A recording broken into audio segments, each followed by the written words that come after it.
मैं आचार्य पंडित सुनील कुमार उपाध्याय, ज्योतिष अनुष्ठान प्रेमी।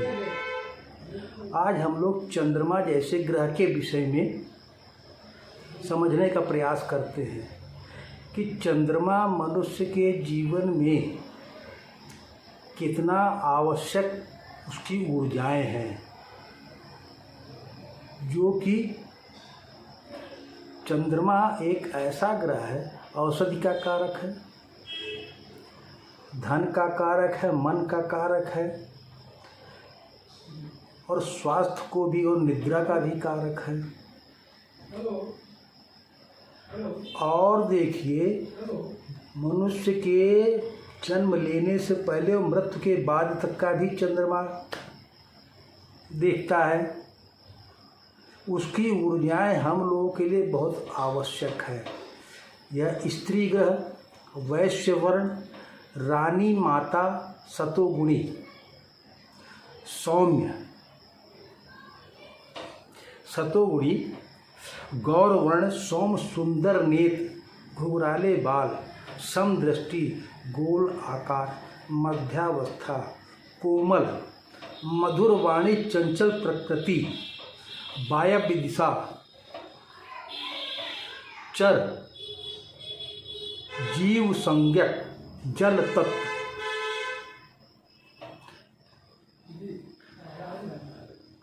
कफ प्रकृति, बहुपद, वर्षा ऋतु, काल पुरुष का मन, नेत्र और रुधिर, फल काल, क्षण, जलचर, अपराहन बलि, नया वस्त्र, धातु चांदी, रत्न मोती, स्थान जलाशय।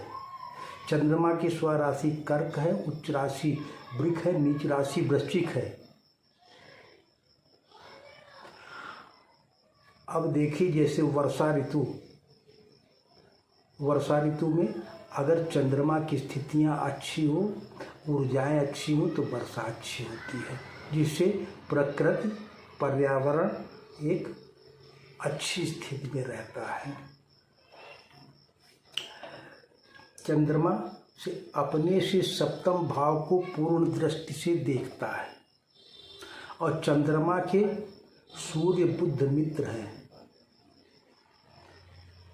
राहु शत्रु है, बाकी सारे ग्रह चंद्रमा के सम हैं। चंद्रमा कल्पनाशील, बुद्धिमान, मधुरभाषी, कृश शरीर, संकल्प विकल्प का कारक,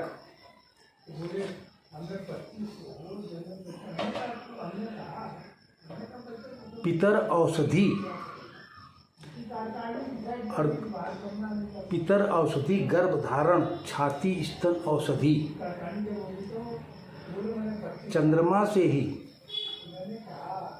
राशि, नक्षत्र, नामाक्षर, गण, नाड़ी, वर्ग, योनि आदि, महादशा आदि का निर्णय होता है। मन, माता, मस्तिष्क, बुद्धिमत्ता, स्वभाव, जन्नेन्द्रिय, प्रजनन संबंधी रोगों, गर्भाशय, अंडाशय, जन्नेन्द्रिय, योनि संस्थान।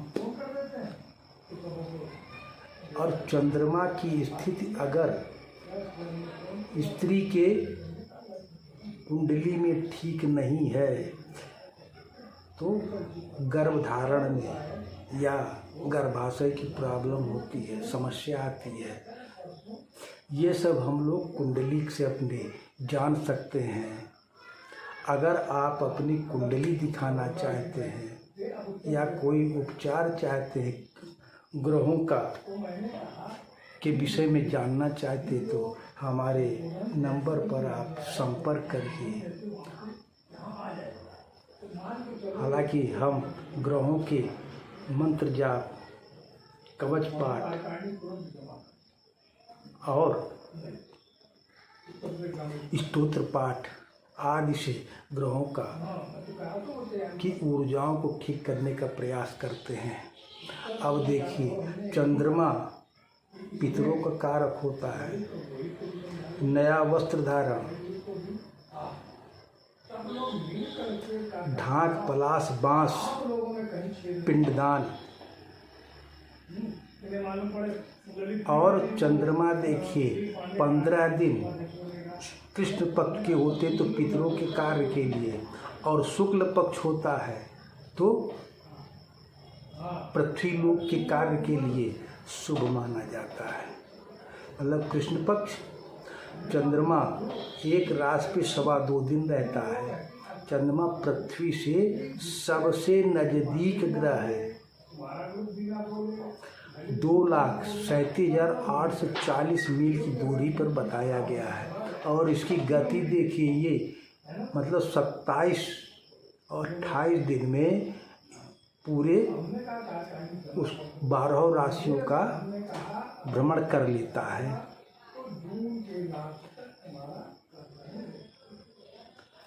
12 राशियों का भ्रमण करता है। 27 और 28 दिन। अगर आप किसी स्त्री के रजो गुण को देखें, रजो दर्शन को, रजो मतलब जो रजो दर्शन होता है उसका भी कार्य काल 27 एक स्वस्थ अगर ठीक है तो 27-28 दिन ही उसको माना जाता है। 27-28 तो कहा जाता है चक्र ठीक चलता है। तो चंद्रमा मतलब, और देखिए जैसे कोई मृत्यु हो जाती, कुछ हो जाती, उसमें क्या है, बांस का इस्तेमाल होता है, नया वस्त्र का इस्तेमाल होता है, पिंडदान किया जाता है, संकल्प होता है। ये सब चंद्रमा, क्यों कि हम अपने परिजन को प्रेत योनि से मुक्त कराकर और पृथ्वी, क्योंकि चंद्रमा सबसे गतिमान है, सबसे गतिमान होने से कि जल्दी से जल्दी पृथ्वी लोक को छोड़ करके पितरों में समाहित हो जाए और प्रेत योनि से मुक्त हो जाए, जिससे प्रकृति पर्यावरण ये सारा शुद्ध हो जाए। लेकिन आजकल इस कार्य से लोग विरक्त हो रहे हैं, उस पर ज़्यादा नहीं ध्यान दे रहे हैं, जो कि गलत हो रहा है। ये आज सबके घर में देखिए कि कुछ न कुछ ऐसी समस्याएं बनी हुई हैं, आर्थिक शारीरिक। चंद्रमा धन का कारक है। आर्थिक शारीरिक मानसिक समस्याओं से आदमी जूझ रहा है। अपना घर में ही देखिए मानसिक विकार लोगों में रहता है, तालमेल एक दूसरे से नहीं बनता है। यही सब ग्रहों के दोषों का कारण है। और हम लोगों को प्रयास करना चाहिए कि जिससे कि ये ग्रहों की ऊर्जाएं हम लोगों को सही प्राप्त हों और घर हमारा जीवन सुखमय हो। औषधि का कारक है। यदि आपके घर का चंद्रमा, जैसे देखिए नक्षत्र पाया देखा जाता है, कोई बच्चा पैदा होता तो कहते किस पाया में जन्म लिया। उसका रीजन यही है कि अगर एक 6-11 में चंद्रमा स्थित होता तो कहा जाता स्वर्ण पाया है। स्वर्ण पाया बहुत अच्छा नहीं, नॉर्मल ठीक होता है। अच्छा, तो 5-9 में अगर चंद्रमा हो तो रजत पाया अच्छा होता है। ऐसे भी लोग पास धन रुकता है, धन रहता है, धन की सुख सुविधा होती है। अच्छा, 3, 7 और 10 में अगर चंद्रमा है तो कहा जाता है ये ताम्र पाया है। ताम्र पाया होने पर उसको भी बहुत अच्छा नहीं माना जाता है। और 4, 8, 12 ऐसे लोगों को धन की संकीर्णता न्यूनता बनी रहती है और उसमें मानसिक विकार भी रहते हैं।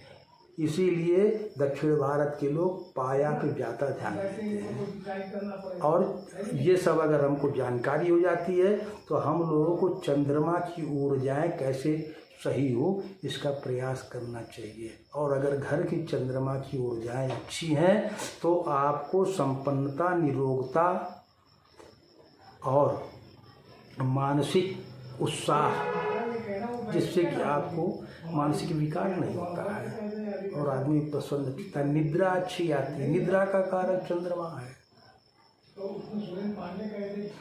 इस तरह से और चंद्रमा की ऊर्जाएं ठीक कैसे रहें, इसका प्रयास हम लोगों को करना चाहिए हमेशा।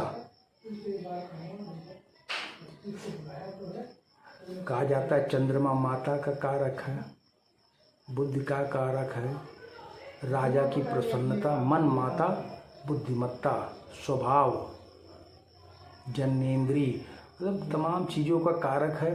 और चंद्रमा तो हमारे लिए बहुत ही मुख्य ग्रह है, इसलिए चंद्रमा की ऊर्जाओं को ठीक करने के लिए जल की स्थिति ठीक रखनी चाहिए। चंद्रमा के मंत्र का जाप होता है, चंद्रमा के जो है कवच पाठ से चंद्रमा के जो है, और आपके घर में अगर सूर्य, चंद्रमा और बृहस्पति की ऊर्जाएं अच्छी हैं, विष्णु लक्ष्मी की ऊर्जाएं, सप्तगुणी भगवान विष्णु, क्योंकि सप्तगुणी ग्रह है, इसकी ऊर्जाएं पृथ्वी पर अच्छी रहनी चाहिए। इसीलिए कहा गया, हालांकि हम एक वीडियो फिर बनाएंगे सत्व, रज और तमो गुण पे, जिससे कि जो है वो चीज़ें और पृथ्वी पे या घर में या समाज में ये सप्तगुणी ऊर्जाएं जितनी अच्छी होती हैं, समाज की व्यवस्था, घर की व्यवस्था, शरीर की व्यवस्था अच्छी चलती है।